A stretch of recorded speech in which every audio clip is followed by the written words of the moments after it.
Greetings and welcome to VALO U. I'm Xelaadryth and I'll be your instructor for today. Today's class is Tactics 150, Numbers Advantage. Numbers Advantage sounds simple, have more people on your team than the enemy team, but that's not exactly right. Even if you have a bunch of people trying to take down one player, if they go in one at a time, then essentially it's just a series of 4 1v1s in a row. Technically there's still a little bit of numbers advantage here since my shots gave away some info on my position, but they didn't apply it as effectively as they could have. To apply numbers advantage effectively, there's a number of aspects to keep in mind. The first is utility. It's not easy to coordinate multiple people swinging the same angle at the same time, so if you're farther away, you can still participate with utility. Some utility directly applies debuffs if they successfully hit, directly impairing the enemy's ability to see, fight back, or survive. As the most flexible aspect, I'll mention how utility impacts each of the other aspects as I go through them. The second is information. Even if everyone fights one at a time, every time contact is made, information on the outnumbered player is gained. If used properly, the team with numbers advantage can use that information to formulate a strategy to apply greater pressure with tighter timing. Information gathering utility allows you to avoid risking a player's life yet achieve the same effect. The third aspect is target selection. The outnumbered player can only shoot at one target at a time, so if the first peeking player is jumping or otherwise making themselves hard to hit, it buys more time for the other teammates to take them down. If their gun has a limited amount of ammo, such as a pistol, or a slow fire rate like a marshal or operator, a more evasive target for them to hit can be extra effective. Multiple angles of attack, such as a crossfire, split attack, or flank, drastically increases threat, as it takes additional time to switch between targets. Movement utility, such as a raised blast pack or a neon slide, is a great way to create incredibly difficult to hit targets while creating new angles of attack, though a safer option would be throwing a targetable, impairing utility such as a Rainalier or raised boombot to distract.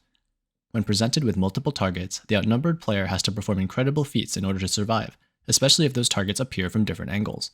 This usually involves spray control and spray transfer, topics for another class, but due to the random nature of recoil is unreliable to depend on in practice. The fourth and most important aspect is guns. While it seems obvious, 3 people can shoot 3 times more bullets if they're all fighting at the same time, making the game's low time to kill even lower. This advantage is overwhelming, so the hardest part is setting up situations where you can use this advantage effectively, without risking getting collatted. While using utility might help your team when you all share the same angle to peek from, seriously consider if you're spending too much time on low impact utility, such as droning space your teammates already occupy, instead of helping them out by joining them with your gun.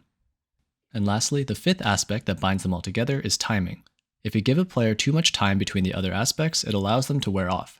Utility debuffs expire, information becomes stale when they reposition.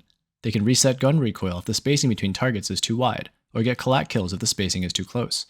And you won't be able to pump out more bullets for more players if your players aren't all peeking at the same time.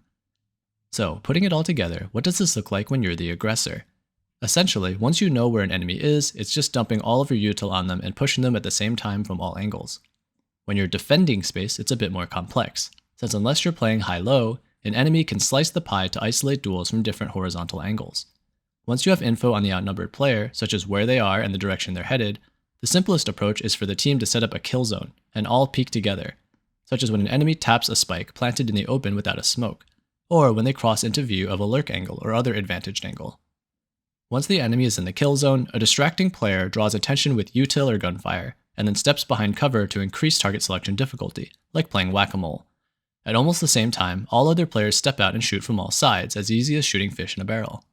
Unfortunately, this requires a lot of discipline, coordination, and knowledge of positioning, but when mastered can be extremely powerful when you have a macro advantage with a higher-lower rule during the post-plant phase. In summary, using numbers advantage tactically means to create situations and skirmishes where more of your players can get involved at the same time than the enemy. This is done by using utility, information, inability to target select, and quantity of gunfighters at the same timing to apply pressure on an outnumbered enemy. The simplest way for aggressors to use numbers advantage is to util dump and rush an enemy from all sides. The simplest way for defenders to use numbers advantage is to set up a kill zone and simultaneously swing them from all sides. That's all for today's lesson. If you have any questions, feel free to reach out to the lecturer or the TAs in the comments below. Nice. Thanks for attending, and we hope you enjoy your stay here at VALO U.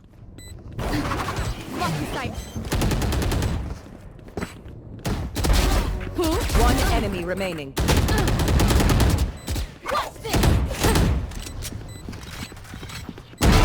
Nice. Holy shit. Oh my. I jet trolled. Holy. Collat. Yeah. Good stuff. Easy.